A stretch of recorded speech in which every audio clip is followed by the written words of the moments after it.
Quinn Schaefer tossed a 3-hitter this morning. The lefty, just a sophomore.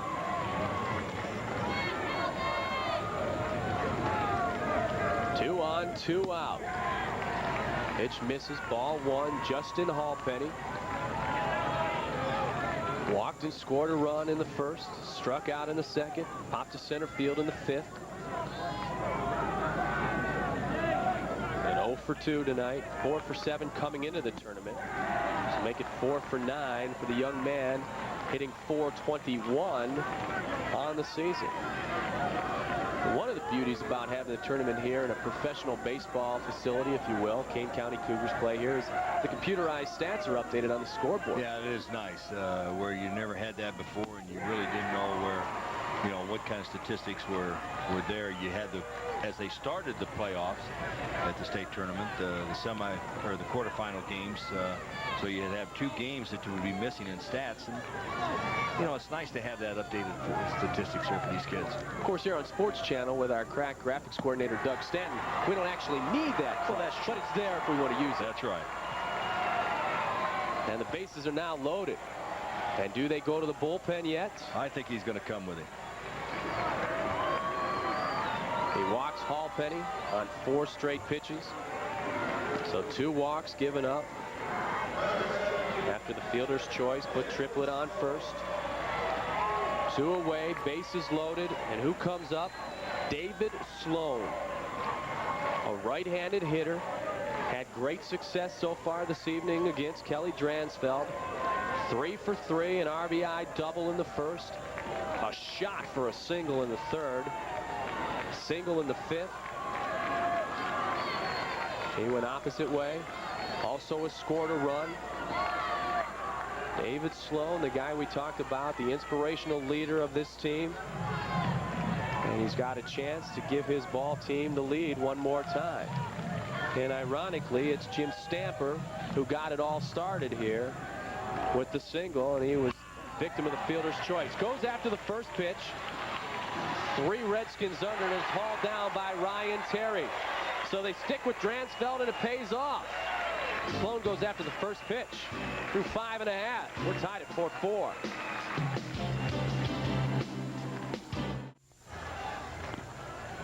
Definitely a great place to bring the family. Alstrom Stadium in Geneva, Illinois. Regular season home to the Kane County Cougars. A week from Monday, we'll have it live here on Sports Channel, the Midwest League All-Star Game. And you want to talk about seeing some of the stars of the future.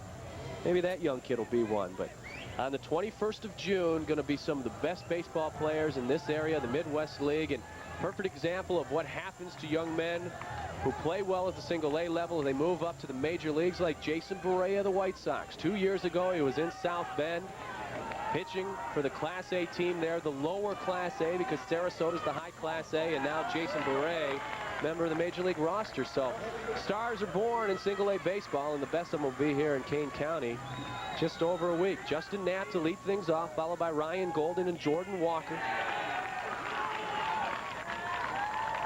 Scott Radinsky, another young man who they talk about often and doing the games with Danny Evans in the past. He brags about the fact that Scott Radinsky, a guy who came through, played for the championship team in South Bend, and now he's the Chicago White Sox. Attendance has been great throughout the weekend. As a matter of fact, records set all over the place. Tonight, the attendance 2,558, and that shatters the old record by over 400 fans. So that's just tremendous weekend.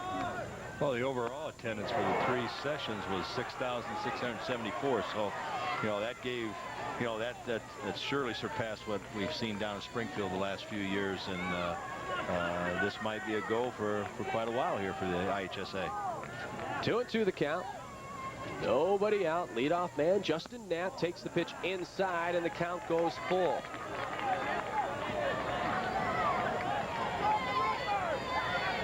Fifth inning. Chuck Laird single to start things off. Leadoff man was on, turned into 2 runs. Laird and Terry tying us up at 4 apiece. Got him.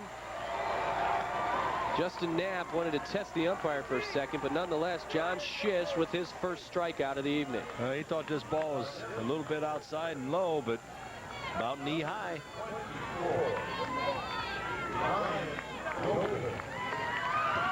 Golden, to be followed by Jordan Walker.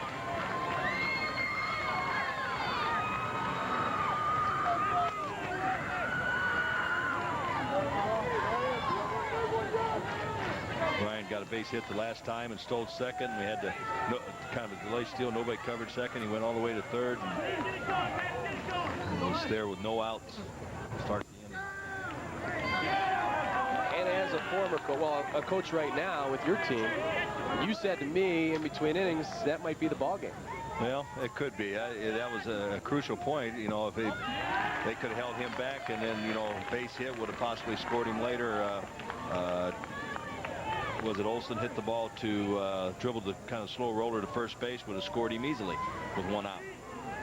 So you never know what the situation's going to bring. Sometimes, you know, of course, hindsight's always better than foresight.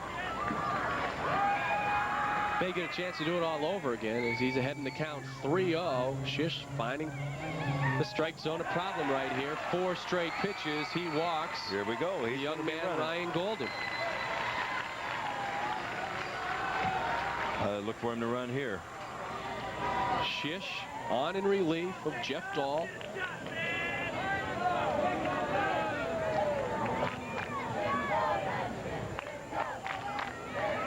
And the skip's going to have a talk with him, Doug Mullaney, to talk to John Shish.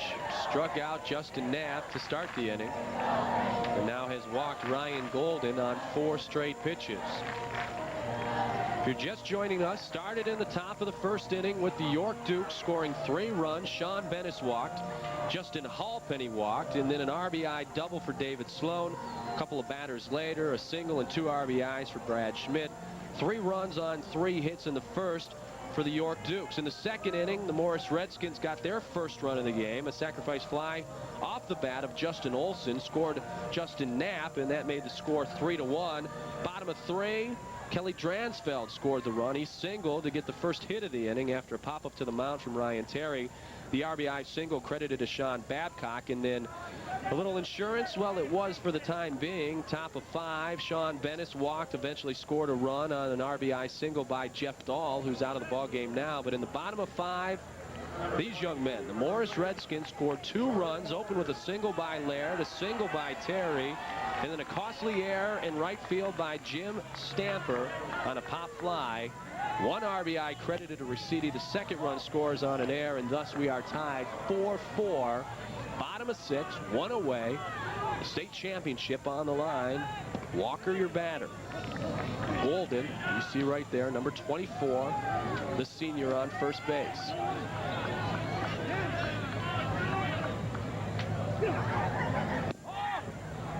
This is outside. That's the 5th straight ball thrown from the arm of John Shish, and York warming up Jason Crossfeld in the bullpen. And he threw earlier today. He came in relief, and I'm not sure how many innings he pitched this morning, but you know, they're getting ready because John Shish is starting to struggle a little bit. He's getting a little bit high with his pitches and having a little control problems. Wise play, the third baseman in. 1. Got him. Double play. A big defensive play by the Dukes of York. And they dodge a major bullet. We have played 6 complete, and we're tied at 4.